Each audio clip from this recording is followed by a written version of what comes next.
Shalom anak-anakku sekalian, kita berjumpa kembali dalam pembelajaran kita. Hari ini kita akan belajar tentang bertumbuh menuju kedewasaan yang benar.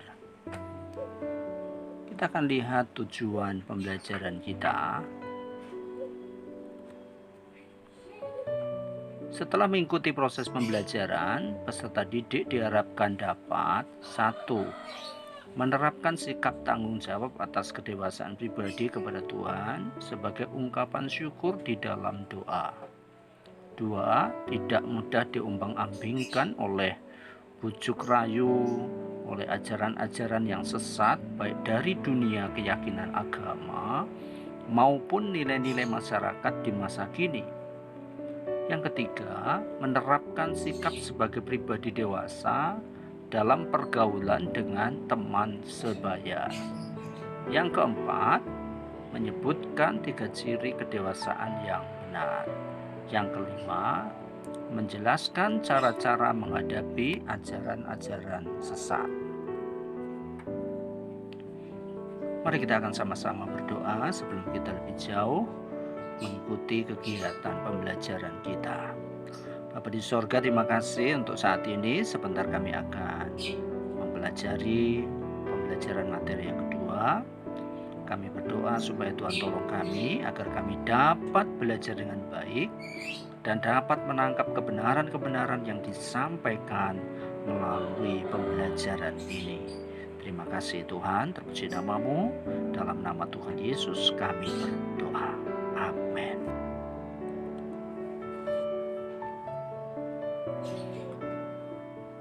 Pada pelajaran yang lalu, kita sudah belajar tentang apa arti bertumbuh menjadi dewasa.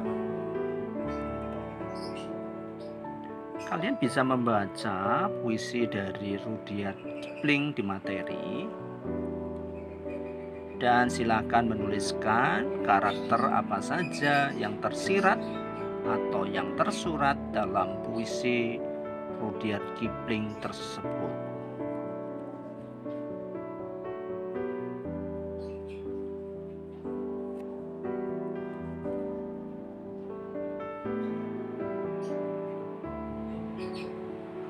Orang yang matang pribadi dan jiwanya mestinya tahu apa yang baik, apa yang buruk, apa yang benar, dan apa yang salah.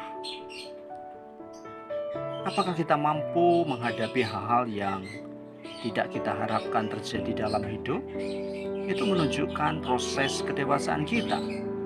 Apakah kita mampu menghadapi orang-orang yang seringkali berperilaku berlawanan dengan apa yang kita inginkan? Bagaimana kalau kita dikecewakan dalam hidup ini? Apakah kita akan tenggelam di dalam kekecewaan itu, atau malah mencoba bangkit dan memulai lagi untuk membangun dari sisa-sisa keruntuhannya? Apakah kita menjadi orang yang mandiri? Apakah kita tidak mementingkan diri sendiri, melainkan menunjukkan kepedulian terhadap kesejahteraan orang lain?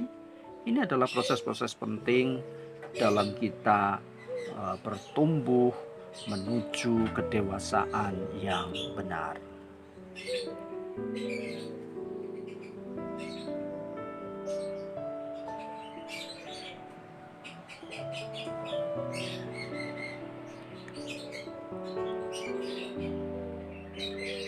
Seorang Kristen yang dewasa menurut Alkitab, dia tidak akan mudah digoyahkan oleh ajaran-ajaran yang sesat.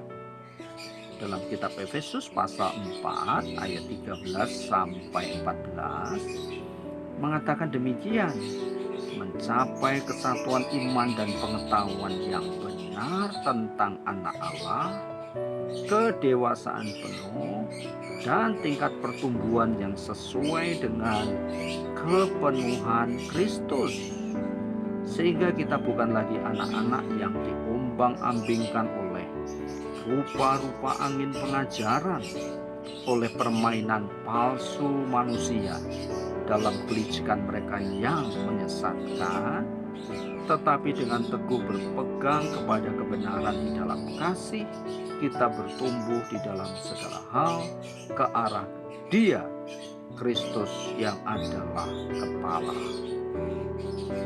Dari ayat-ayat di atas, jelas bahwa orang Kristen seringkali menghadapi masalah berupa ajaran-ajaran palsu manusia dan berupa-rupa upaya yang menyesatkan. Banyak orang yang berusaha untuk mengalihkan perhatian dan iman percaya orang Kristen dari Kristus. Surat 2 Petrus pasal 2 ayat 1, surat 1 Yohanes pasal 4 ayat 1, kita menemukan peringatan-peringatan tentang guru-guru dan nabi-nabi palsu yang berkeliaran dan menyebarkan ajaran-ajaran yang sesat. Mereka berusaha untuk membuat orang Kristen menyangkal Yesus Kristus yang telah menebus mereka. Dengan kata lain, mereka berusaha membujuk supaya orang Kristen meninggalkan Yesus Kristus dan menjauhkan diri dari kasih sayang Allah. Seorang Kristen yang dewasa tidak akan mudah digoyahkan oleh ajaran-ajaran yang sesat. Anak-anakku sekalian, di materi kita,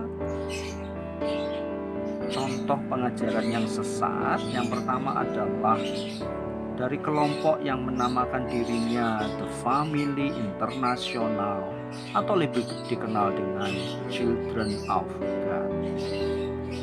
Anggota COG ini mendirikan komun-komun atau kelompok hidup bersama di berbagai kota. Mereka mencari jiwa-jiwa baru dengan menyebarkan traktat di jalan-jalan. Anggota baru diajarkan untuk menghafalkan Alkitab dan mengambil nama Alkitabiah yang baru. Pada tahun 1974, pendiri kelompok ini memperkenalkan metode untuk mencari anggota baru dengan menggunakan seks sebagai daya tariknya. Mereka mendorong para perempuan anggota COG untuk melakukan hubungan seksual dengan orang-orang yang dianggap bisa diharapkan menjadi anggota baru. Selengkapnya kalian bisa membaca di materi kalian. Tentu kalian bisa memahami betapa kelompok ini sangat-sangat menyesatkan. Kelompok yang kedua adalah kelompok yang menamakan dirinya sebagai Hyper Grace. Nah, kelompok ini dipopulerkan oleh Joseph Prince, gembala senior di New Creation Church, Singapura. Nah, dalam pemahaman Hyper Grace, manusia tidak perlu mengakui dosanya dan memohon ampun kepada Allah karena Yesus Kristus sudah datang dan menebus dosa manusia. Menurut Joseph Prince, semua dosa manusia, baik di masa lalu, masa kini, dan masa depan, sudah dibasuh oleh darah Yesus yang kudus. Manusia sepenuhnya diampuni saat menerima Yesus sebagai juru selamat. Manusia tidak lagi dianggap bertanggung jawab atas dosa-dosanya. Berdasarkan pemahaman ini, seolah-olah orang percaya tidak perlu mengoreksi diri, tidak perlu menyadari dosanya. Bahkan kalau ada suara hati dan pikiran yang menunjukkan dosanya, itu dianggap sebagai suara dari iblis, karena dosa orang percaya sudah diampuni. Jelas sekali bahwa pengajaran dari Hyper Grace ini menunjukkan seolah-olah anugerah Allah itu murahan tanpa disertai dengan tanggung jawab sebagai respon atas anugerahnya. Bahkan terbuka kemungkinan bagi orang Kristen untuk hidup menurut keinginannya sendiri atau hidup semaunya tanpa berpedoman pada Alkitab.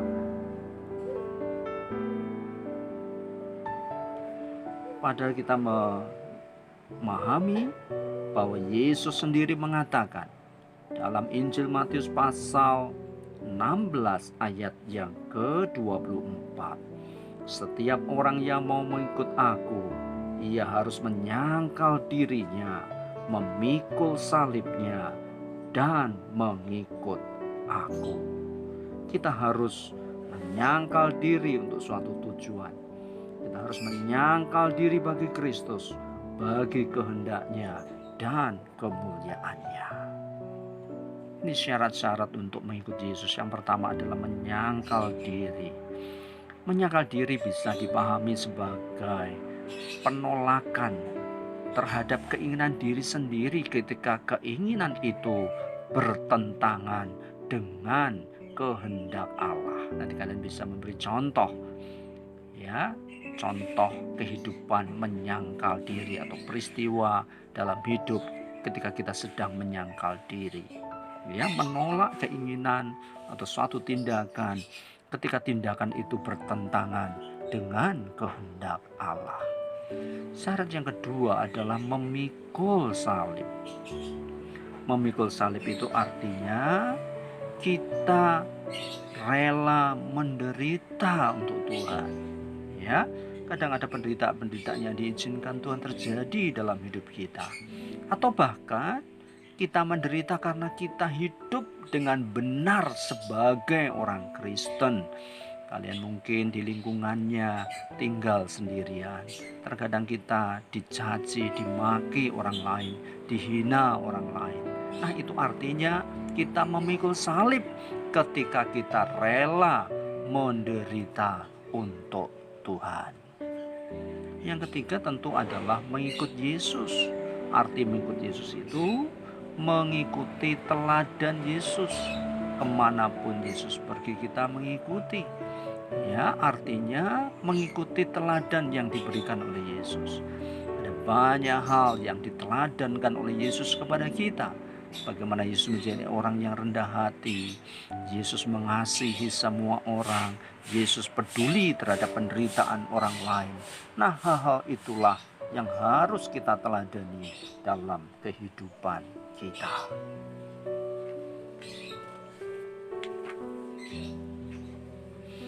Nah, kalian diberi tugas untuk menyebutkan nabi palsu yang kamu tahu beserta dengan ajarannya. Minimal 3 nabi palsu serta ajarannya.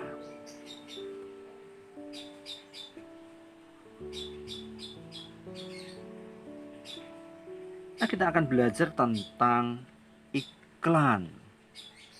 Di dunia sekarang ini, periklanan memainkan peranan penting dalam bisnis. Iklan digunakan untuk mempromosikan barang-barang yang dijual. Tujuannya adalah untuk memperkenalkan produk tersebut dan membuat orang tertarik untuk membeli. Namun pada kenyataannya ada kalanya iklan yang dibuat itu tidak menggambarkan isi produk yang sesungguhnya, malah menyesatkan.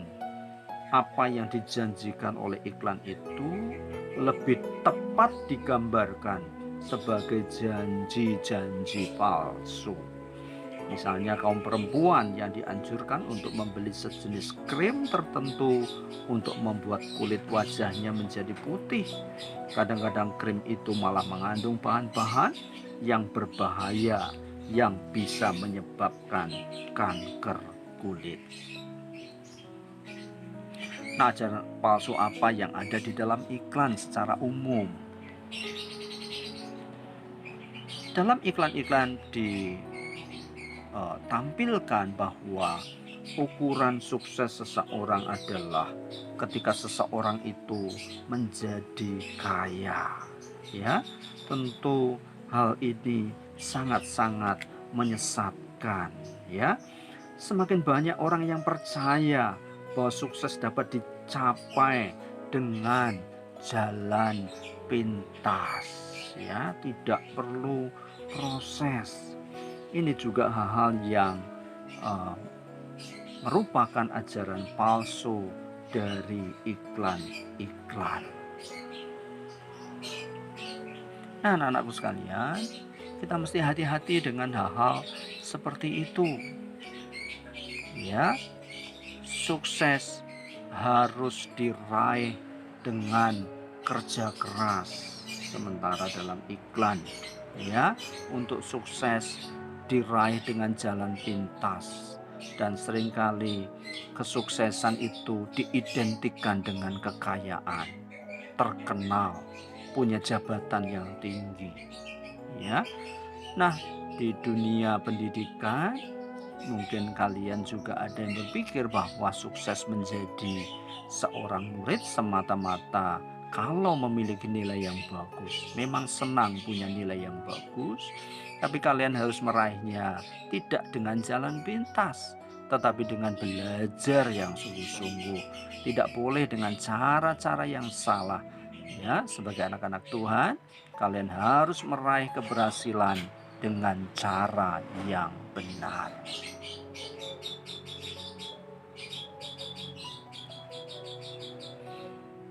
Nah, kita akan belajar kedewasaan penuh dalam hubungan dengan orang lain. Orang yang memiliki hubungan yang baik dengan orang lain, maka dia tidak akan sombong, ya, atau bahkan minder. Contoh yang paling nyata adalah Presiden Amerika Serikat, ya, Barack Obama. Dia seorang yang sangat terkenal, tetapi tidak segan-segan untuk makan, ya, di warung yang sederhana, beli hamburger, ya, dan makan di situ, bergaul dengan orang-orang yang biasa. Nah, itu menunjukkan bahwa Presiden Barack Obama itu orang yang matang, ya, mampu memperlakukan setiap orang dengan cara yang sama. Ketika dia bergaul dengan orang-orang kecil, ya, maka dia bisa bergaul dengan baik, tidak merasa aneh.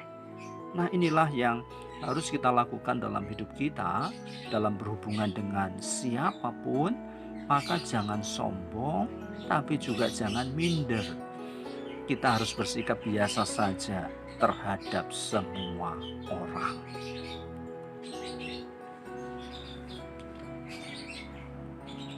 Nah, kalian bisa membaca dalam Injil Lukas pasal 7 ayat 36 sampai 50 dan juga Markus pasal 2 ayat 13 sampai 16. Dan silakan kamu tuliskan apa yang bisa kamu pelajari dari Yesus dalam menjalin hubungan dengan orang lain.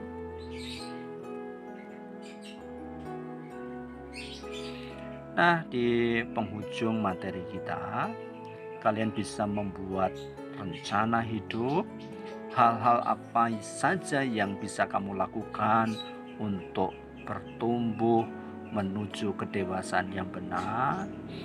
Hal-hal apa yang dapat kamu lakukan supaya hidupmu bermakna. Bidang studi apakah yang akan kamu pilih agar bisa mengembangkan hidup yang bermakna dan tidak dangkal itu. Saya kira hanya itu untuk pembelajaran hari ini. Kiranya Tuhan Yesus memberkati kita masing-masing. Mari kita akan satukan hati kita. Sekali lagi mari kita akan datang pada Tuhan, kita berdoa. Terima kasih untuk pembelajaran hari ini. Doa kami supaya kami semua diberkati Tuhan, menjadi orang-orang yang menuju kepada kedewasaan yang benar. Roh Kudus menolong kami sehingga betul-betul kehidupan kami boleh menjadi berkat bagi orang lain. Terima kasih Tuhan, dalam nama Tuhan Yesus kami berdoa. Haleluya. Amin. Tuhan Yesus memberkati kita semua.